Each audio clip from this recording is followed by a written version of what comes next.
Hello friend, स्वागत आप सभी का आपके अपने यूट्यूब चैनल डीकेपी क्लासेस के अंदर। और हम पढ़ रहे हैं 9th क्लास की बुक से chapter number 1 matter in our surroundings, हमारे आसपास के पदार्थ। तो इससे पहले की वीडियो में हमने पढ़ा था यहाँ पे conversion of state of matter के बारे में, यानी कि जो मैटर की स्टेट हमने सॉलिड लिक्विड गैस पढ़ी थी, तो वो एक दूसरे के अंदर किस तरह से क्या हो सकती है, चेंज हो सकती है। तो हमने वहाँ बात की टेम्परेचर और प्रेशर्स की। ठीक है, आज की वीडियो में हम पढ़ने वाले हैं बहुत इंपॉर्टेंट यहाँ पे टॉपिक आता है एग्जाम में, यहाँ से काफ़ी सारे क्वेश्चंस पूछे जाते हैं यहाँ से। ठीक है, इवेपोरेशन के बारे में, इवेपोरेशन के बारे में हम क्या करेंगे, आज बात करेंगे। ठीक है, वाष्पीकरण के बारे में हम क्या करेंगे, आज बात करेंगे। ठीक है, तो चलिए वीडियो को शुरू करते हैं यहाँ पे।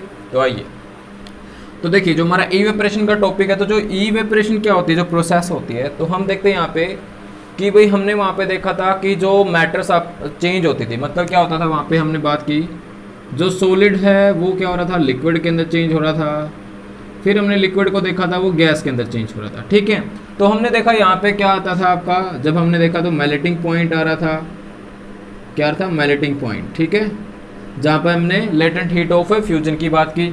उसके बाद हमने यहाँ पे देखा, यहाँ क्या हमने बात की थी, यहाँ पे बॉइलिंग पॉइंट की बात की थी। भाई कोई भी जो लिक्विड होता है, ठीक है, तो वो एक टेम्परेचर के पॉइंट पे क्या होता है, इस स्टेट के अंदर चला जाता है, वहाँ पे गैसीय स्टेट के अंदर, यानी कि वेपर स्टेट के अंदर चला जाता है यहाँ पे, तो वहाँ पे बॉइलिंग पॉइंट की बात की थी। ठीक है, तो अब हम यहाँ पे बात करेंगे, क्या ऐसा पॉसिबल हो सकता है कि मतलब क्या हो, जैसे हमारा जो लिक्विड है वो बिना बॉइलिंग पॉइंट के ही, यानी कि बिना बॉइलिंग पॉइंट आए ही क्या हो जाए, गैस यानी कि वेपर स्टेट के अंदर चला जाए, गैसीय स्टेट के अंदर चला जाए, वेपर स्टेट के अंदर चले जाए। तो क्या ऐसा हो सकता है यहाँ पे? ठीक है, तो देखिए हम बात करेंगे, बिल्कुल ऐसा हो सकता है और हमने ऐसा होते हुए देखा भी है। ठीक है, और हम सिंपली ऑब्जर्व करते हैं इस चीज़ को, तो हमें इस बात का पता चल जाएगा यहाँ पे। ठीक है, जैसे देखिए यहाँ पे हम बात करते हैं, यानी कि जो वाटर होता है, पानी होता है, सरफेस वाटर की हम यहाँ पे बात करें, सरफेस वाटर। ठीक है, तो सरफेस वाटर पे क्या होता है, जो हम यहाँ पे इवेपोरेशन प्रोसेस की बात करने वाले हैं, तो छोटी क्लास में हमने पढ़ा हुआ है इवेपोरेशन के बारे में, यानी कि जो सरफेस वाटर होता है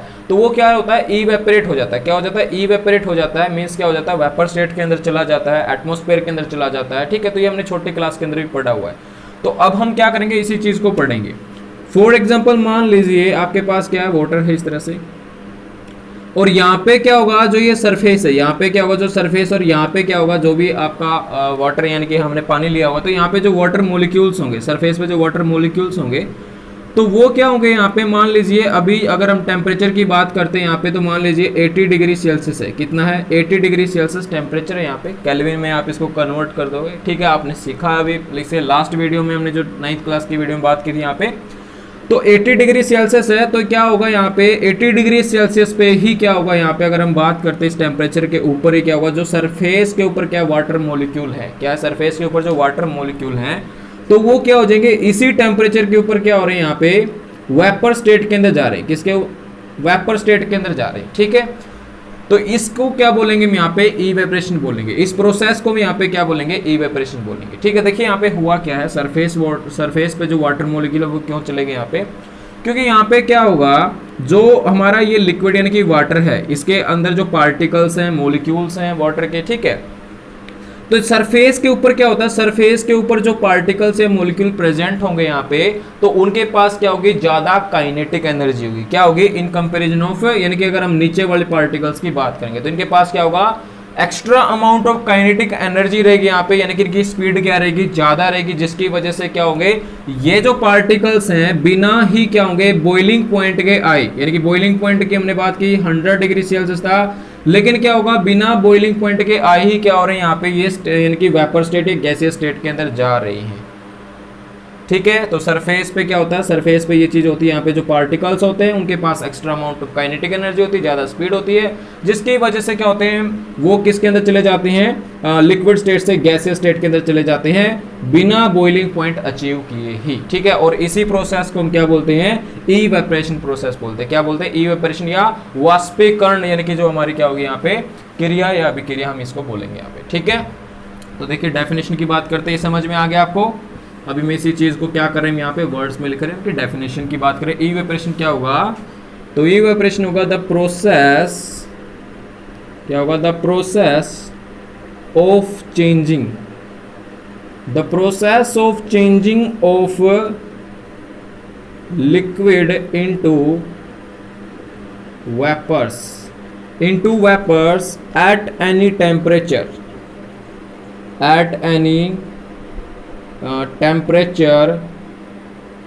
below its boiling point is called an evaporation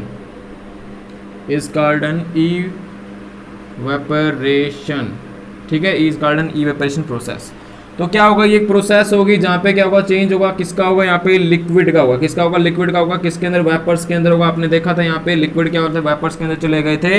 eight any temperature, हमने टेम्परेचर देखा 80 डिग्री सेल्सियस था, जो क्या था, बिलो था, किससे, बॉइलिंग पॉइंट, यानी कि जो वाटर था, वाटर का बॉइलिंग पॉइंट हमने देखा 100 डिग्री सेल्सियस, तो उससे नीचे ही क्या हो गया, वो वेपर स्टेट के अंदर चला गया है, वेपर के अंदर चला गया है, यानी कि स्टीम के अंदर चला गया, एक तरीके से बात करें यहाँ पे, ठीक है।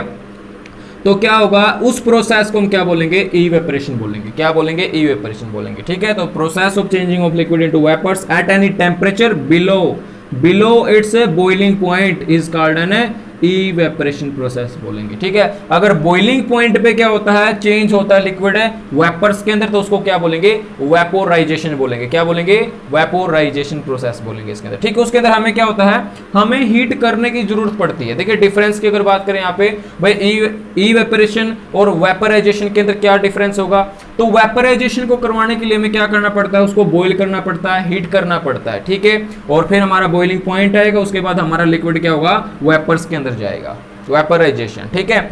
इवेपोरेशन के अंदर क्या होगा, हम हीट नहीं करेंगे, तो वो क्या होगा, कोई ना कोई ऐसा टेम्परेचर बन जाएगा, बॉइलिंग पॉइंट से नीचे ही क्या होगा, हमारा लिक्विड वेपर्स के अंदर चला जाएगा। यहाँ पे हमें हीट देने की जरूरत नहीं पड़ती है, ठीक है। तो उसको हम क्या बोल रहे हैं यहाँ पे, इवेपोरेशन बोलेंगे, ठीक है। तो डिफरेंस भी हो गया आपका इवेपोरेशन और वेपोराइजेशन के अंदर। तो क्लियर है यहाँ पे इवेपोरेशन के बारे में, ओके। तो देखिए अभी हम बात करेंगे यहाँ पे नेक्स्ट जो हमारा टॉपिक है इसी से, इवेपोरेशन का।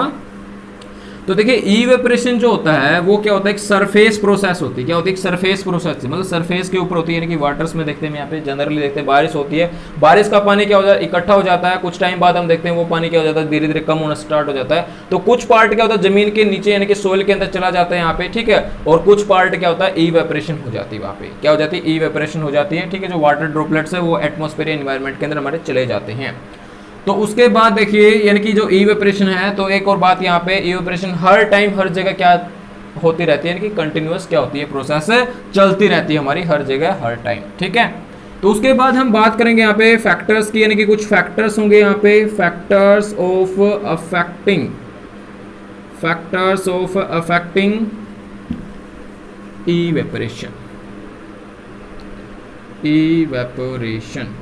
ठीक है। जो क्या करेंगे, इवेपोरेशन को अफेक्ट करेंगे, यानी कि प्रभाव डालेंगे, असर डालेंगे। तो ऐसे कुछ फैक्टर्स होंगे भाई जिनको चेंज करने पे क्या होगा, इवेपोरेशन का जो रेट है, यानी कि कितनी जल्दी इवेपोरेशन हो रही है, कितनी फास्ट इवेपोरेशन हो रही है, ठीक है। तो उसके इफेक्ट को हम यहाँ पे देखेंगे। पहला जो हमारे पास फैक्टर आता है वो क्या आता है, सरफेस एरिया। भाई क्या है, सरफेस एरिया है यहाँ पे, क्या है, सरफेस एरिया। तो सरफेस एरिया और इवेपोरेशन का देखिए पहले ही बात की अभी, यहाँ पे इवेपोरेशन एक सरफेस प्रोसेस होती है, तो यहाँ सरफेस एरिया का बहुत ज्यादा रोल रहता है। तो यहाँ पे क्या होता है, इस फैक्टर की अगर हम बात करते हैं, तो अगर आप क्या करोगे, सरफेस एरिया इंक्रीज कर दोगे, जिसके अंदर हमारा क्या लिक्विड यानी कि वाटर है, और उसका आप क्या करो यहाँ पे, उस भी कोई भी चीज हो, तो उसका अगर आप सरफेस एरिया इंक्रीज कर दोगे, तो इवेपोरेशन प्रोसेस क्या हो जाएगी, बढ़ जाएगी, इंक्रीज हो जाएगी। मतलब जो रेट ऑफ इवेपोरेशन है वो क्या हो जाएगा, फास्ट हो जाएगा। क्या हो जाएगा, फास्ट हो जाएगा, ठीक है।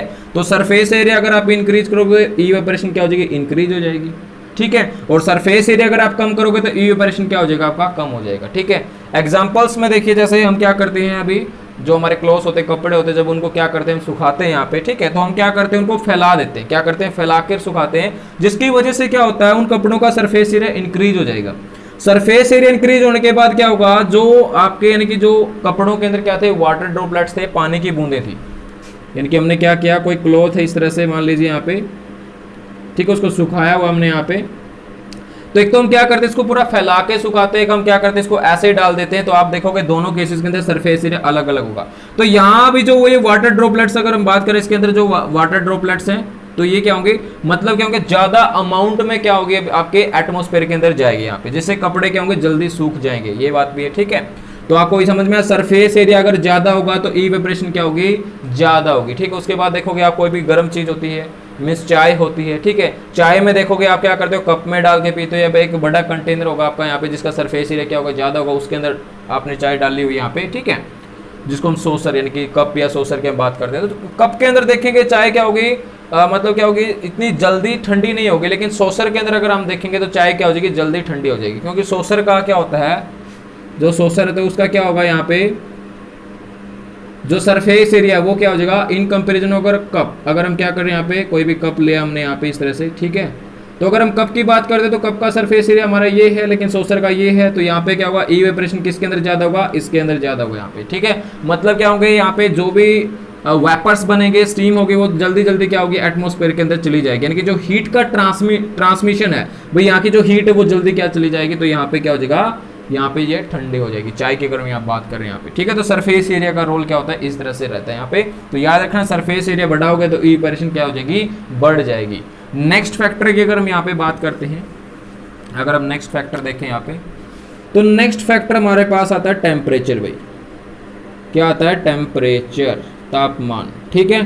तो देखिए टेम्परेचर का इवेपोरेशन में क्या रोल रहता है, तो टेम्परेचर का रोल रहता है भाई, जैसे आप टेम्परेचर इंक्रीज करोगे तो इवेपोरेशन भी क्या हो जाएगी, इंक्रीज हो जाएगी। क्यों हो जाएगी, देखिए सिंपली बात है यहाँ तो भाई, अगर आप टेम्परेचर बढ़ाओगे तो काइनेटिक एनर्जी इंक्रीज होगी, काइनेटिक एनर्जी इंक्रीज होगी तो क्या होगा, उन पार्टिकल्स के पास ज्यादा स्पीड होगी, जिसकी वजह से क्या होगी, इवेपोरेशन रेट भी क्या हो जाएगी, इंक्रीज हो जाएगी, ठीक है। ये भी हम क्या करते हैं, इस एग्जाम्पल से समझते हैं। तो हम देखते हैं यहाँ पे, जिस दिन क्या होती है, अच्छी धूप निकली होती है तो कपड़े क्या होते हैं, जल्दी सूख जाते हैं, और जिस दिन क्या होती है, धूप कम होती है, ठीक है, तो उस दिन क्या होते हैं, कपड़े थोड़ा सा लेट यानी कि धीरे धीरे सूखते हैं यहाँ पे। तो वही रोल रहता है, यानी कि जो रेट ऑफ इवेपोरेशन होता है वो टेम्परेचर ज्यादा होने पे क्या होगा, ज्यादा होगा, और टेम्परेचर कम होने पे इवेपोरेशन रेट भी क्या हो जाएगा, आपका कम हो जाएगा यहाँ पे, ठीक है।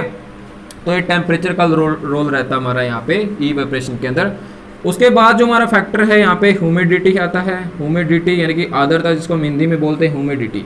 तो ह्यूमिडिटी का मतलब क्या होगा यहाँ पे, अमाउंट, अगर हम वैसे बात करें, amount of water vapour, amount of water vapour, amount of water vapour present, ठीक है, वेपर्स कर दिए, प्रेजेंट इन एयर।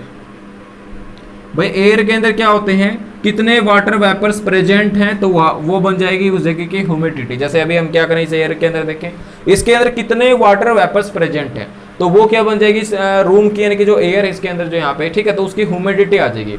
और ये ह्यूमिडिटी क्या होती है, जगह इनकी प्लेस टू प्लेस क्या करती है, वेरी करती रहती है, एक जैसी नहीं रहती है, ठीक है।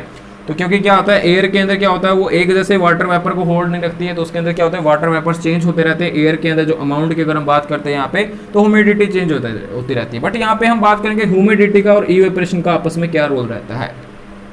तो देखिए यहाँ पे अगर हम बात करें, ह्यूमिडिटी अगर ज्यादा होगी, अगर हम क्या करेंगे, ह्यूमिडिटी को इंक्रीज कर देंगे, ज्यादा होगी मतलब, तो इवेपोरेशन क्या हो जाएगी, डिक्रीज हो जाएगी। क्या हो जाएगी, इवेपोरेशन डिक्रीज हो जाएगी, क्योंकि क्या होगा, इसमें से जो वाटर मोलिक्यूल्स यानी कि जो वाटर ड्रॉपलेट्स है वो जाएगी निकल के। तो यहाँ क्या होगा, इसके आसपास अगर ह्यूमिडिटी है तो पहले से ही क्या है, वाटर वेपर्स प्रेजेंट इसके आसपास, मतलब क्या होगा, स्पेस लिया हुआ उन्होंने यहाँ पे एक तरीके से, ठीक है, जिसकी वजह से क्या हुआ, इवेपोरेशन रेट क्या हो जाएगी, कम हो जाएगी यहाँ पे, ओके। अगर हम क्या करेंगे, ह्यूमिडिटी को डिक्रीज कर देंगे, ह्यूमिडिटी को डिक्रीज करेंगे तो क्या हो जाएगा, इवेपोरेशन हमारा इंक्रीज हो जाएगा, बढ़ जाएगा। मतलब ह्यूमिडिटी डिक्रीज का मतलब क्या है, यहाँ पे आसपास जो एयर होगी उसके अंदर वाटर वेपर कम होंगे, तो इस यहाँ पे क्या होंगे, हमारे जो क्लॉथ के अंदर वाटर हैं तो वो जल्दी जल्दी क्या होंगे, वहाँ पे उस स्पेस को फिल करने के लिए भी चले जाएंगे यहाँ पे, ठीक है। इससे भी हम क्या कर सकते हैं, समझ सकते हैं। तो ह्यूमिडिटी का रोल इवेपोरेशन में रहता है इस तरीके से, ओके। उसके बाद नेक्स्ट जो हमारा फैक्टर आता है वो है वाइंड स्पीड भाई। वो क्या है, वाइंड स्पीड, यानी कि हवा की जो गति की हम यहाँ पे बात करेंगे, वाइंड स्पीड है यहाँ पे। तो इस एग्जांपल में देखेंगे हम यहाँ पे, तो आपने देखा हुआ है वाइंड स्पीड के अंदर क्या होगा, यहाँ पे अगर हम बात करते हैं तो वाइंड स्पीड अगर ज़्यादा होगी तो इवेपोरेशन भी क्या हो जाएगा, ज़्यादा होगा, और वाइंड स्पीड अगर कम होगी तो इवेपोरेशन भी क्या होगा, कम होगा, ठीक है। ये बात आप इस एग्जांपल से समझते हैं भाई। जब हम कपड़े सुखाते हैं और अच्छी हवा चल रही होती है तो कपड़े क्या होंगे, जल्दी सूख जाएंगे। अब यहाँ पे हवा चलने से कपड़े जल्दी कैसे सूखेंगे, तो यहाँ पे देखिए जो वाटर वेपर्स इसके पास होंगे तो जल्दी जल्दी हवा के साथ क्या होंगे, वो वाटर वेपर्स मूव करते रहेंगे, तो यहाँ क्या बनता रहेगा, स्पेस बनता रहेगा, जिसकी वजह से क्या होंगे, ये स्पेस क्या होगा, इन वाटर वेपर्स जो क्या वाटर ड्रॉपलेट्स हमारे क्लॉथ के अंदर, यानी कि जो वेट क्लॉथ है, गीला कपड़ा जो हमारा है, यानी कि जिसको हमने सुखाया है, तो उसमें से क्या होंगे, पानी की बूंदे यहाँ पे जल्दी जल्दी क्या करेंगे, स्पेस में आ सकती है, यहाँ पे फिल हो सकती है। तो इस तरह से क्या होगा, वाइंड स्पीड से क्या होगा, यहाँ पे अगर बढ़ेगी तो इवेपोरेशन क्या हो जाएगी, फास्ट हो जाएगी। ठीक है, जैसे अगर हम यहाँ पे देखें तो वाइंड स्पीड अगर ज़्यादा होगी तो जो क्लॉथ्स होंगे हमारे यहाँ पे, तो वो क्या हो जाएंगे, यहाँ पे जल्दी सूख जाएंगे। ठीक है, और वाइंड स्पीड कम होगी, हवा की गति कम होगी, तो यहाँ पे क्या होगा, इवेपोरेशन कम होगा, जिसकी वजह से कपड़े को सूखने में क्या लगेगा, टाइम लगेगा। ठीक है, तो ये वो फैक्टर थे जो क्या करते हैं, इवेपोरेशन को क्या करते हैं, यहाँ पे अफेक्ट करते हैं, यानी कि चेंज करते हैं। ठीक है, इनकी वजह से इवेपोरेशन हमारा इंक्रीज और डिक्रीज हो सकता है। तो ये आप क्या करोगे, ध्यान रखोगे, यहाँ से एग्जाम में यहाँ से आपके जो ये पॉइंट्स है ये काम आएंगे, आपके क्वेश्चंस जो डिस्कस होंगे यहाँ पे उनके आंसर में हम यहाँ रीजन देखेंगे तब। ठीक है, ओके। तो उसके बाद देखिए यहाँ पे नेक्स्ट जो हमारा टॉपिक आता है इवेपोरेशन से ही रिलेटेड हमारा टॉपिक होगा। यहाँ पे इससे काफ़ी सारे क्वेश्चंस हमारे बनते हैं एक्सरसाइज के। तो टॉपिक हमारा क्या है, टॉपिक हमारा cooling due to evaporation, due to evaporation. ठीक है, तो क्या होगा भाई, इवेपोरेशन की वजह से जो कूलिंग होती है, यानी कि जो ठंडक होती है, ठीक है, तो उसकी हम बात करने वाले हैं किस तरह से होगी यहाँ पे। ठीक है, एग्जाम्पल में देखिए, जैसे एग्जाम्पल में यहाँ से अगर हम बात करते हैं तो एग्जाम्पल क्या होगा, जैसे एसीटोन होता है, या परफ्यूम की हम बात करें, परफ्यूम है, पेट्रोल है, तो यहाँ पे क्वेश्चन भी हमारा क्या करते हैं, जब इनको हम हथेली के ऊपर रखते हैं, या ये चीज़ आपने करके भी देखी होगी वैसे कभी। ठीक है, परफ्यूम तो आपके घर में मिल जाएगा, तो आप करके देख सकते हैं इस चीज़ को। यहाँ पे एसीटोन क्या होता है, एसीटोन में हम यहाँ पे नेल जो पॉलिश रिमूवर होता है ना, उसके अंदर क्या होता है, एसीटोन होता है। एसीटोन के बारे में हम आगे बात करेंगे यहाँ पे, जब हम आगे की क्लास में जाएंगे। तो नेल पॉलिश रिमूवर, यानी कि जो नेल पॉलिश लगाते हैं उसको रिमूव करने के लिए जो इस्तेमाल करते हैं उसको एसीटोन यहाँ बोलेंगे। ठीक है, तो अगर इनमें से क्या करते हैं, कोई भी हथेली के ऊपर, परफ्यूम की बात करें, पेट्रोल की बात करेंगे यहाँ पे, तो हमने देखा हुआ है वहाँ पे क्या होती है, ठंडक सी महसूस होती है। यहाँ पे क्या होता है, ठंडक ठंडक लगता है हमें वहाँ पे। ठीक है, तो क्यों लगता है वहाँ पे, देखिए जो क्या होगा, पेट्रोल या परफ्यूम या एसीटोन है, इनके जो पार्टिकल्स होंगे, ठीक है, और जिस हिस्से पे क्या करेंगे, हम इनको स्प्रे करेंगे, यानी कि हथेली पे, हाथ पे, तो क्या होगा, इनके जो पार्टिकल्स होंगे वो क्या करेंगे, इवेपोरेशन के लिए, इवेपोरेशन के लिए क्या करेंगे, हमारी बॉडी से क्या करेंगे, हीट लेंगे। इवेपोरेशन के लिए क्या करेंगे, हीट लेंगे। ठीक है, जो हमारी यहाँ पे क्या रहेगी, लेटेंट हीट ऑफ वेपोराइजेशन रहेगी। ठीक है, तो वो क्या करेंगे, हमारी बॉडी से या हमारी बॉडी के जो आसपास है एयर, यानी कि सराउंडिंग्स है, उससे, यानी कि मोस्टली हम केस में बात करेंगे हमारी बॉडी से वो क्या करेंगे, हीट लेंगे। तो हमारी बॉडी की वो क्या होंगे, वहाँ पे वेपर स्टेट में चले जाएंगे, वेपर्स में चले जाएंगे, तो हमारी बॉडी की हीट क्या हो जाएगी, उस हिस्से की कम हो जाएगी, जिसकी वजह से उस हिस्से की हीट कम होने की वजह से हमें वहाँ पे क्या कैसा फील होगा, कोल्ड फील होगा। वहाँ पे कैसा फील होगा, कोल्ड फील होगा, ठंडा फील होगा। ठीक है, तो यहाँ पे आपने देखा इवेपोरेशन की वजह से कूलिंग क्या होती है, इस तरह से होती है। ठीक है, मतलब क्या होता है, जो पार्टिकल्स होते हैं जब वो इवेपोरेट होते हैं तो वो अपनी सराउंडिंग में से या जिस भी ऑब्जेक्ट के ऊपर वो पार्टिकल्स हैं, तो उस ऑब्जेक्ट से क्या करते हैं, वो हीट लेते हैं इवेपोरेट होने के लिए, जिसकी वजह से क्या होता है, उस बॉडी की या उस बॉडी के आसपास की क्या होती है, जो हीट होती है वो कम हो जाती है, और वहाँ क्या हो जाती है, ठंडक हो जाती है। ठीक है, इसका एक और एग्जांपल हम डिस्कस करते हैं। तो कई बार आपने देखा होगा, जो गर्मियों में हम क्या करते हैं भाई, हमारी जो छतें होती हैं घर की, ठीक है, या गलियां होती है, वहाँ पे क्या करते हैं, पानी छिड़कते हैं। तो वहाँ पे भी क्या होता है, सेम ऐसे यहाँ पे यही रोल रहेगा। वहाँ पे जो वाटर हमने यहाँ पे क्या जो छिड़का है, तो वहाँ पे क्या होगा, वो इवेपोरेट, यानी कि जो वाटर पार्टिकल्स उनको इवेपोरेट होने के लिए हीट चाहिए, और वो हीट क्या करते हैं वहाँ पे, यानी कि जो अपने सराउंडिंग्स है, यानी कि या फिर जो हमने गली या रूफ है, तो वहां से क्या करेंगे, वो हीट एब्जॉर्ब करेंगे, हीट लेंगे। ठीक है, इवेपोरेट होने के लिए, जहां से क्या होगा, उस जगह की हीट क्या हो जाएगी, कम हो जाएगी, जिसकी वजह से वहां क्या हो जाएगी, ठंडक हो जाएगी। ठीक है, कूलिंग हो जाएगी यहाँ पे। ओके, तो क्या होता है, इवेपोरेशन की वजह से क्या होता है, इस तरह से कूलिंग होती है। उसके बाद नेक्स्ट हम बात करते हैं कि इंपॉर्टेंट क्वेश्चन आता है हमारा यहाँ पे, काफी इंपॉर्टेंट क्वेश्चन है। तो देखिए यहाँ पे क्वेश्चन क्या हमारा, क्वेश्चन है why do we wear cotton clothes in summer.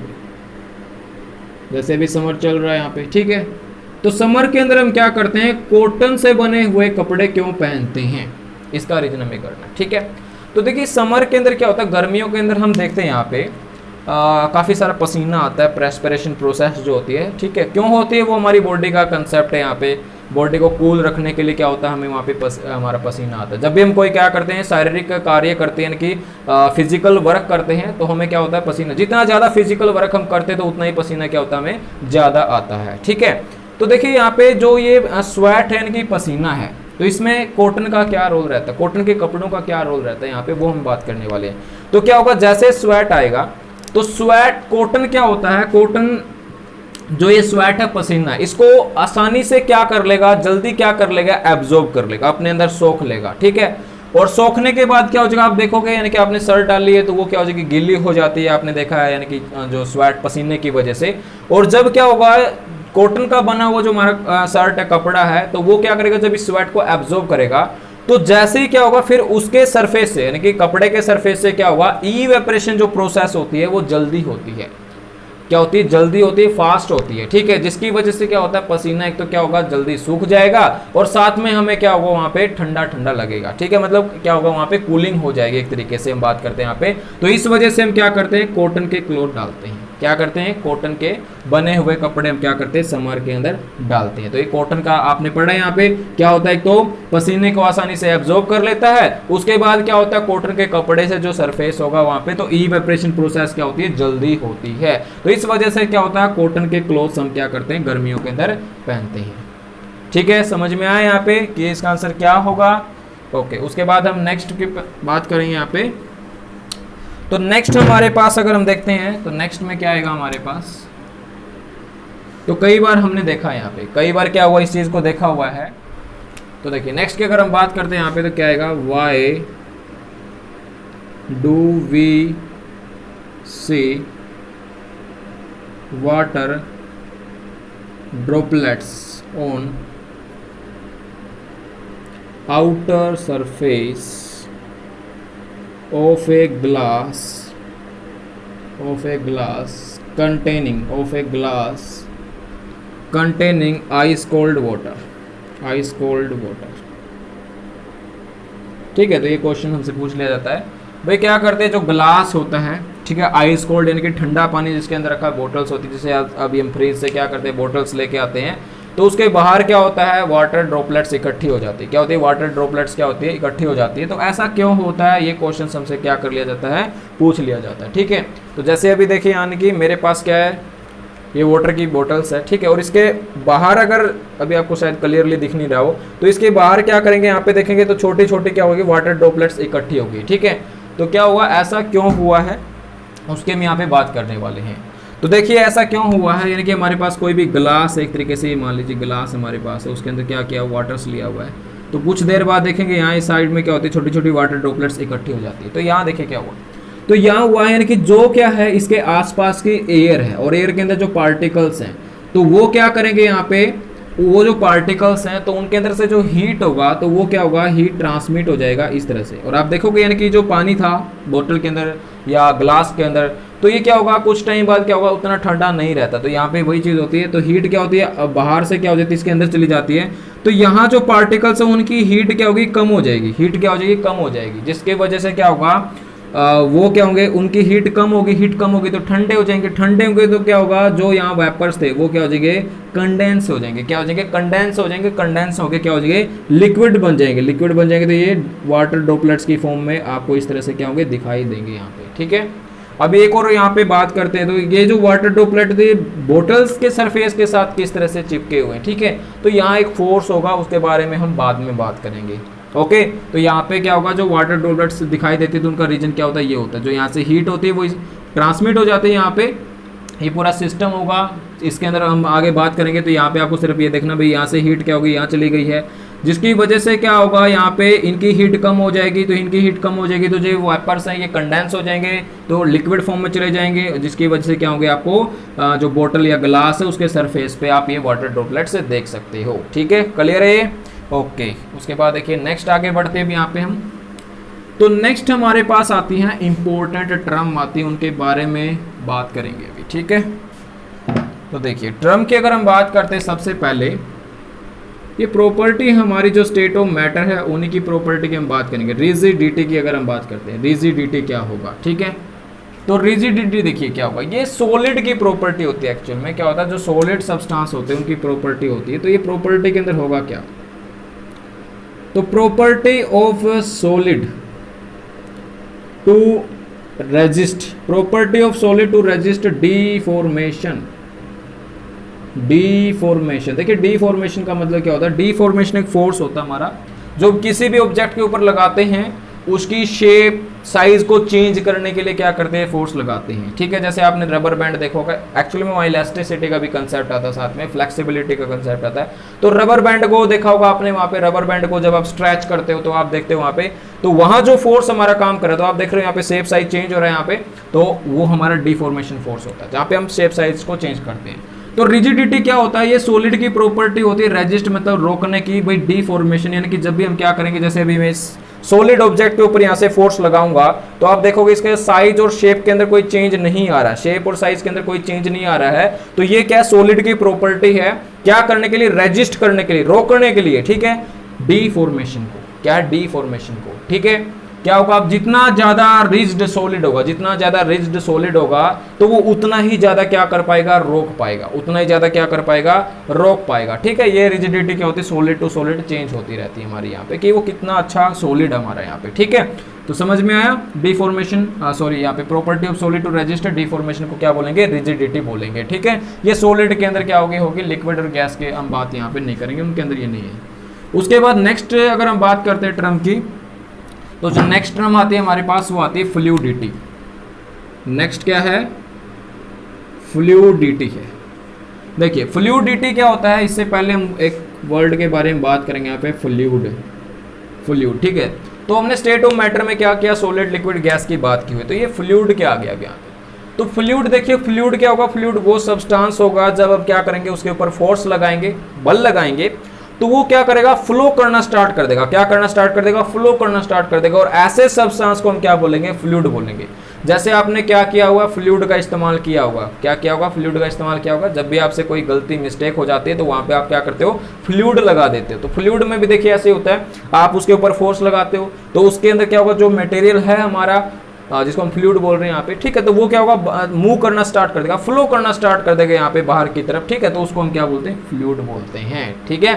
और यहाँ पे क्या होगा, सॉलिड को हम यहाँ फ्लूइड नहीं बोलेंगे, लेकिन जो हमारे वाटर और गैस की अगर हम बात करते हैं, वाटर और गैस के अंदर ये प्रॉपर्टी होती है हमारी, यानी कि जब इनके ऊपर फोर्स लगाया जाता है तो ये क्या करते हैं, फ्लो करना स्टार्ट कर देते हैं, तो इनको हम क्या बोलेंगे, फ्लूइड बोलेंगे। वाटर और गैस को यहाँ पे फ्लूइड बोला जा सकता है। तो फ्लूइडिटी क्या हो गया हमारे यहाँ पे, तो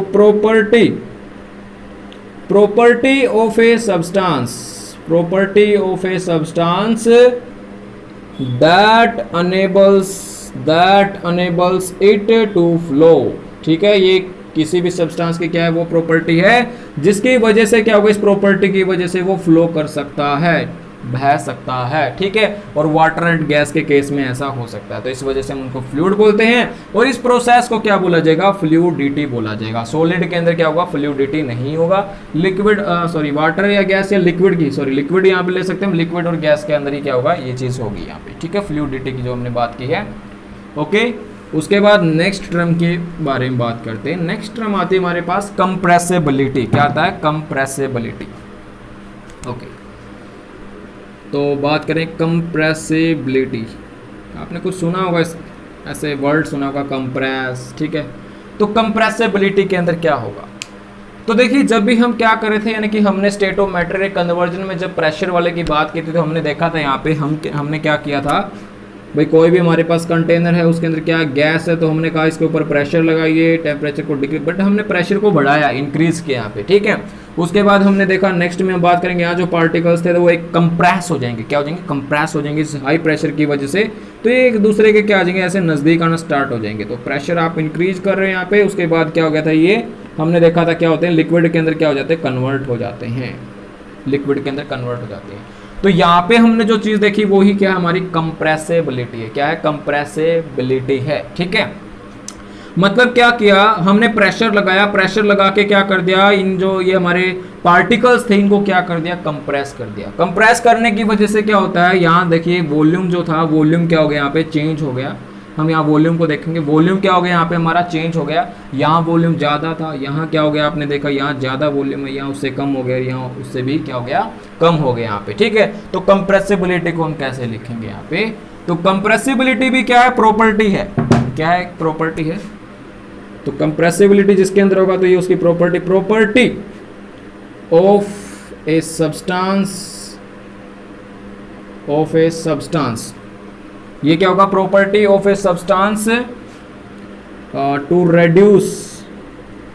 टू रेड्यूस इन वॉल्यूम और साइज, ठीक है, जिससे क्या होगा, अंडर प्रेशर, प्रेशर रहेगा यहाँ पे, रोल रहेगा प्रेशर का, अंडर प्रेशर, अंडर प्रेशर। भाई प्रेशर की वजह से जैसे हम प्रेशर को बढ़ाएंगे, कम करेंगे, ठीक है, तो उससे क्या होगा, वॉल्यूम और उसकी साइज के अंदर, सब्सटेंस के अंदर चेंज आएगा, तो उसको बोलेंगे कंप्रेसिबिलिटी प्रॉपर्टी है उसके अंदर, ठीक है। अगर देखिए यहाँ पे ज्यादा कंप्रेस करेंगे यानी कि प्रेशर ज्यादा बढ़ाएंगे तो वॉल्यूम क्या हो जाएगा, कम हो जाएगा, साइज छोटा हो जाएगा, इस तरह से, ठीक है। वो जैसे अभी एग्जाम्पल में देखा हमने यहाँ पे, और प्रेशर कम करेंगे, अगर हम क्या करेंगे, उसको कम कंप्रेस कर रहे हैं, क्या करें, कम कंप्रेस कर रहे हैं, तो वॉल्यूम क्या हो जाएगी, बढ़ जाएगी। जैसे गैस के केस में होता है, सिलेंडर के केस में होता है, सिलेंडर के अंदर जो गैस हमने स्टोर की हुई होती है, तो उसको हमने क्या किया होता है, कंप्रेस किया होता है, क्या किया होता है, कंप्रेस किया होता है। तो देखिए वो गैस जो होती है, अगर हम क्या करेंगे, वो लीक हो जाती है रूम में, पूरे रूम में वो फैल सकती है, ठीक है, बट हमने क्या किया, उसको कंप्रेस कर रखा है, कंप्रेस करके सिर्फ उस सिलेंडर के अंदर रखा हुआ है, तो इतनी वॉल्यूम के अंदर रखा हुआ है, कंप्रेस करके यहाँ पे, ठीक है। तो यहाँ पे आप देखोगे अगर वो बाहर आती तो कितनी सारी वॉल्यूम हो जाती, पूरे रूम के को कवर कर लेती, वहां पे तो वॉल्यूम ज्यादा होती। लेकिन सिलेंडर के केस में देखा, कंप्रेस किया, प्रेशर को बढ़ाया, तो वॉल्यूम क्या हो गई, कम हो गई यहाँ पे, ठीक है। तो कंप्रेसिबिलिटी आ गया समझ में, होगी। तो कंप्रेसिबिलिटी सॉलिड और लिक्विड, सॉलिड के अंदर तो नहीं है, क्योंकि सॉलिड की अगर हम क्या करेंगे, प्रेशर लगाएंगे, क्या करेंगे, प्रेशर लगाएंगे, तो ये इसके जो पार्टिकल्स हैं, ये कंप्रेस नहीं होगा, वॉल्यूम इसका चेंज नहीं होगा यहाँ पे, ठीक है, साइज चेंज नहीं होगा, तो इसके अंदर कंप्रेसिबिलिटी नहीं है।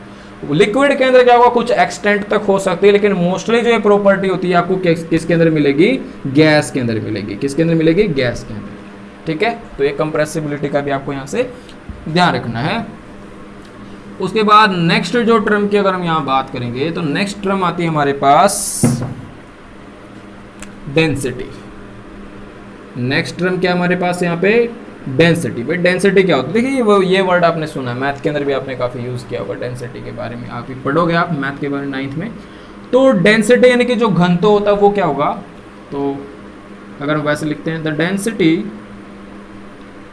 Of a substance, the density of a substance is it's, क्या होगी भाई, मास पर यूनिट वॉल्यूम।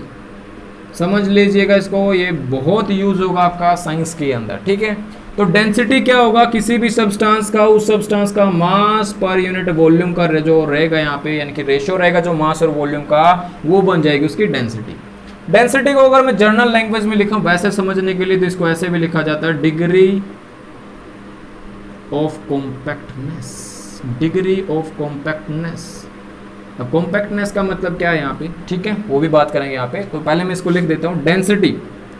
तो यहाँ पे डेंसिटी जो होगा, अगर हम इसको इस तरह से लिखें, तो ये क्या होगा, मास द्रव्यमान, मास मतलब यहाँ द्रव्यमान है, बात की हुई मास मतलब जो द्रव्यमान होता है, तो वो क्या होता है, किसी भी बॉडी के अंदर कितना मैटर प्रेजेंट है, total quantity of matter present in A substance, ये बॉडी ऑब्जेक्ट, ठीक है, तो वो उसका मास होगा, द्रव्यमान होगा, ठीक है। किसी भी बॉडी के अंदर, चाहे मार्कर की बात करें, बोर्ड की बात करें, हमारी बात करें, तो कितना मैटर प्रेजेंट है, सॉलिड, लिक्विड, गैस, किस किस फॉर्म में वहां प्रेजेंट है, ठीक है, तो वो टोटल की अगर हम बात करेंगे तो वो क्या बन जाएगा, उस बॉडी का, ऑब्जेक्ट का, ठीक है, क्या बन जाएगा, मास बन जाएगा, ठीक है।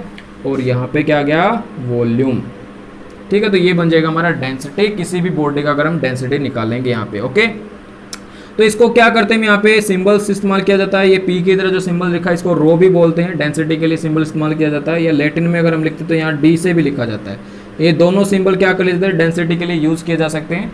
मास, किसी भी बॉडी का मास मान लीजिए m है, वॉल्यूम क्या है, v है, तो इसको सिंबल की फॉर्म में लिखें तो हम क्या कर सकते हैं, इस तरह से लिख सकते हैं। यहाँ पे या तो आप रो इस्तेमाल कर लो, ये जो दिख रहा है, या फिर आप क्या कर सकते हो इसकी जगह डी इस्तेमाल कर सकते हो, सिंबल में आप क्या कर सकते हो इस तरह से लिख सकते हो।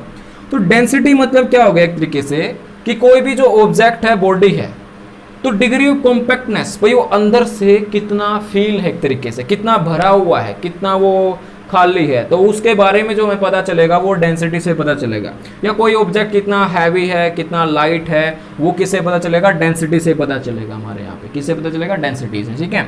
और अगर हम हमारी स्टेट ऑफ मैटर के सॉलिड लिक्विड गैस में डेंसिटी को कंपेयर करते हैं यहाँ पे, तो आप सिंपली समझोगे यहाँ पे सॉलिड की जो डेंसिटी होती है वो ज्यादा होती है। सॉलिड की डेंसिटी क्या होती है, ज्यादा होती है। उसके बाद क्या होता है, लिक्विड की डेंसिटी आएगी हमारे यहाँ पे, और फिर आएगी गैस की डेंसिटी, फिर है कि इसकी डेंसिटी आएगी, गैस की डेंसिटी आएगी। अगर मैं डेंसिटी को थोड़ा सा अच्छे से यहाँ पे अगर हम लिखते हैं, तो ये डेफिनेशन आप नोट कर लोगे, समझ में आ गई होगी। अभी थोड़ा सा इसको एग्जांपल से और क्लियर कर लेते हैं, ठीक है। तो क्या होगा, सॉलिड की जो डेंसिटी होगी वो ज़्यादा होगी लिक्विड से, और लिक्विड की जो डेंसिटी होगी वो किससे ज़्यादा होगी, गैस से होगी। समझिए इसको। मान लीजिए हमारे पास क्या है, हमने क्या किया, सेम वॉल्यूम ली हुई, यहाँ पे सेम वॉल्यूम ली हुई है, कोई कंटेनर ली हुई है सेम वॉल्यूम की, इस तरह से मान लीजिए इसके अंदर कोई सॉलिड ऑब्जेक्ट है, लिक्विड है, गैस है, फील कर रहे हैं यहाँ पे। अगर हम क्या करेंगे, इसको पूरा फील कर रहे हैं यहाँ पे, तो सॉलिड के पार्टिकल्स आप देखोगे कुछ इस तरीके से होंगे। इसके बारे में हम बहुत बार बात हो चुकी है हमारी यहाँ पे। तो काफ़ी डेंस स्ट्रक्चर रहेगी, ये ऑर्डर्ड अरेंजमेंट सॉलिड के अंदर होगी, बाकी में भी सेम ऐसे ही।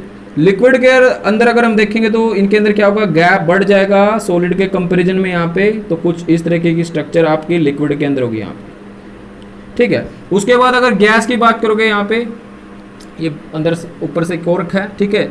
तो गैस की बात करोगे तो गैस के पार्टिकल्स क्या होंगे, कुछ इस तरह से, गैप और ज्यादा होगा यहाँ पे।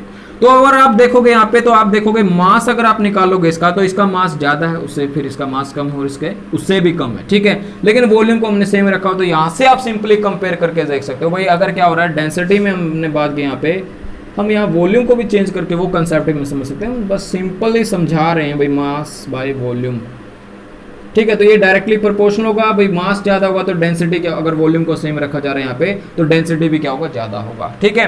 तो सॉलिड की डेंसिटी क्या होगी, ज़्यादा होगी। उसके बाद लिक्विड की, उसके बाद सबसे कम अगर हम बात करते हैं तो गैस की डेंसिटी क्या होगी, सबसे कम होगी। ये चीज़ आप क्या कर लोगे, याद कर लोगे, ये आपके लिए हेल्पफुल रहेगी ये चीज़, ठीक है। उसके बाद आगे बढ़ते हैं। अब यहाँ पे हम नेक्स्ट जो हमारे पास टर्म आती है, जिसके बारे में हमने यहाँ पे characteristics of particle of matter में यानी कि पॉइंट आया था हमारा, वहाँ डिस्कस किया था। तो नेक्स्ट टर्म आती है हमारे यहाँ पे पास काइनेटिक एनर्जी भाई। तो दो तरह की एनर्जी की बात की थी वहाँ पे हमने, पोटेंशियल एनर्जी और काइनेटिक एनर्जी। यानी कि काइनेटिक एनर्जी जो गतिज ऊर्जा होती है, तो काइनेटिक एनर्जी क्या होगी, किसी भी बॉडी की अगर काइनेटिक एनर्जी की अगर बात करते हैं यहाँ पे, तो वो क्या होगी यहाँ पे, द एनर्जी, वह एनर्जी होगी भाई। एनर्जी के बहुत सारे टाइप पढ़ेंगे हम आगे। The energy possessed by a body, the energy possessed by a body due to its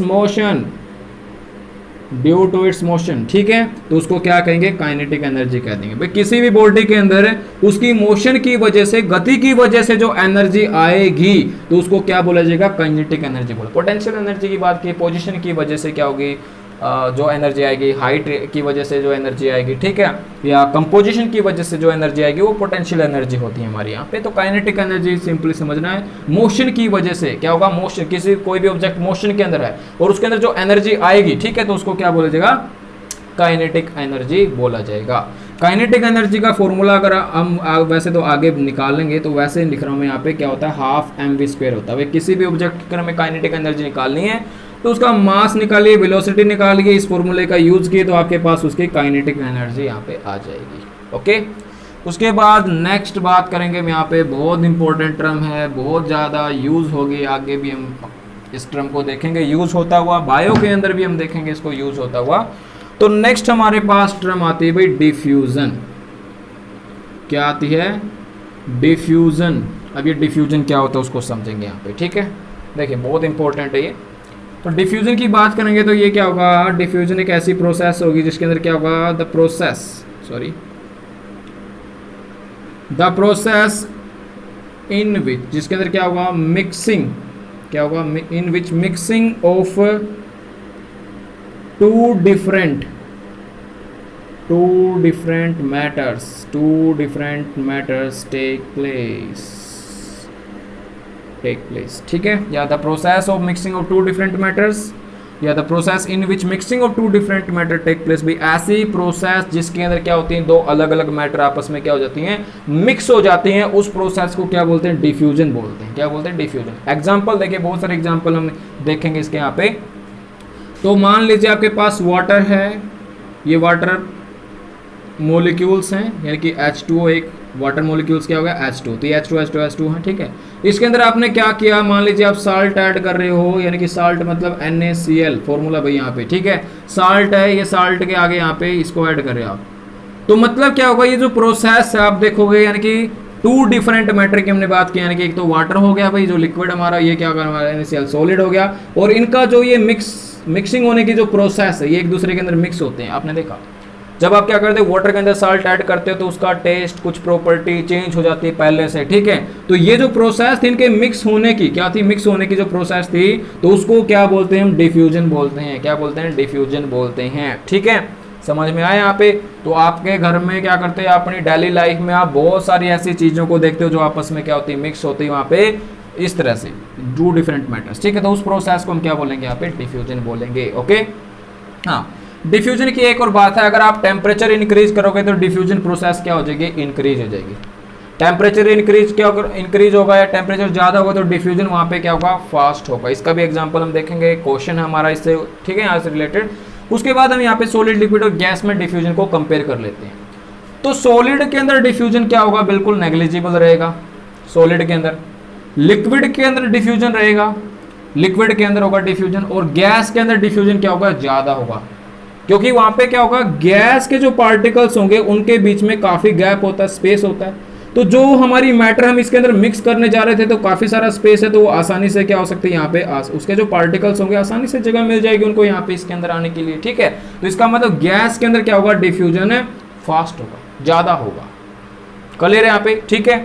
diffusion की एक और डेफिनेशन होती है जो आपको आगे पढ़ने को मिल जाएगी यहाँ पे, वो भी मैं लिख देता हूँ। तो डिफ्यूजन की भी देखिए यहाँ पे क्या होगा, द नेट मूवमेंट, नेट मतलब टोटल भाई, the net movement of particles, the net movement of particles of a matter, कोई भी मैटर हो यहाँ पे आपकी, ठीक है, particles of a matter from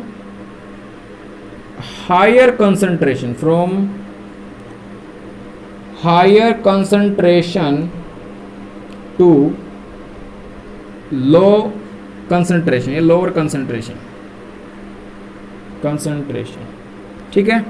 तो क्या होगा यहाँ पे, मतलब क्या होगा, नेट मूवमेंट ऑफ पार्टिकल्स जो मूव करेंगे यहाँ पे क्या होगा, हायर कंसंट्रेशन मतलब ज़्यादा से, क्या होगा, एक जगह उनकी क्या थी, कंसंट्रेशन ज़्यादा थी और दूसरी जगह क्या थी, उनकी कंसंट्रेशन कम थी। तो यहाँ पे क्या होगा, जो पार्टिकल्स का ये फ्लो होगा यहाँ पे, तो उसको भी हम क्या बोलेंगे यहाँ पे, डिफ्यूजन बोलेंगे। क्या बोलेंगे, डिफ्यूजन बोलेंगे, ठीक है। तो देखिए जैसे अभी हमने बात की थी कि भाई अगर आप टेम्परेचर ज़्यादा इंक्रीज करोगे तो डिफ्यूजन क्या हो जाएगी, फास्ट हो जाएगी। कैसे होगी, यहाँ पे देखिए इसका क्वेश्चन जो हमारे है एक्सरसाइज के अंदर। तो क्या होगा यहाँ पे, जैसे हम देखते हैं भाई हमारे घर में क्या होता है, खाना बन रहा होता है। एक तो क्या होता है हमारा ठंडा खाना होता है, क्या होता है गर्म खाना होता है। तो गर्म खाने की जो स्मेल होती है वो हमें क्या होती है, कुछ डिस्टेंस से आ जाती है, बट ठंडे खाने की स्मेल हमें इतनी जल्दी नहीं आती है, ठीक, उसके पास जाना पड़ता है भाई, ठीक है। तो यहाँ पे क्या होगा, जो गर्म खाना होता है तो उसके अंदर क्या होगा, जो मतलब वेपर्स होंगे, जो स्टीम में आप देखते हो भाप निकलते हैं, उसके अंदर से भाप निकलते हैं। जो पार्टिकल्स होते हैं वो एयर के अंदर क्या होते हैं, एयर के अंदर जल्दी मिक्स हो जाते हैं, जल्दी डिफ्यूज हो जाते हैं। एयर के अंदर क्या होते हैं, जल्दी डिफ्यूज हो जाते हैं। एयर पार्टिकल्स हैं, उनमें अच्छा गैप है, गैसेस है। उसके बाद जो क्या थे, खाने की स्टीम जो आप देख रहे हो वो पार्टिकल्स थे, तो वो क्या होते हैं, इस गैप के अंदर फील हो जाते हैं, अच्छे से फास्ट फील होते हैं, फास्ट फील होते हैं, ठीक है। जो एयर के अंदर क्या होता है, फिर ये मिक्स हो जाती है और एयर का जैसे जैसे फ्लो आएगा और जब तक जैसे वो एयर हम तक पहुंचेगी, उसके बाद हमारी जो नाक है वो अपना काम करेगी, और अपना काम करेगी तो हमें पता चल जाएगा घर के अंदर कौन सी सब्जी बन रही है, ये क्या बन रहा है, ठीक है। तो इस तरह से क्या होगा, डिफ्यूजन प्रोसेस काम करती है, ओके। तो ये था आपका 9th क्लास का साइंस का चैप्टर नंबर 1 जो यहाँ पे हो गया आपका कंप्लीट, ठीक है। तो एक्सरसाइज आप इसके कर लोगे, यहाँ से कुछ हमने क्वेश्चन डिस्कस कर लिए, बचे हुए आप करके देखोगे। और अगर कुछ डाउट या प्रॉब्लम आती है तो आप कमेंट करके वो चीज़ आपसे पूछ सकते हो, ठीक है। तो नेक्स्ट वीडियो में हम स्टार्ट करेंगे हमारा chapter 2, okay, is matter around us pure. तो नेक्स्ट वीडियो में बात करेंगे, तब तक के लिए धन्यवाद, और वीडियो को पूरा देखने के लिए भी आपका बहुत बहुत धन्यवाद। मिलते हैं नेक्स्ट वीडियो में।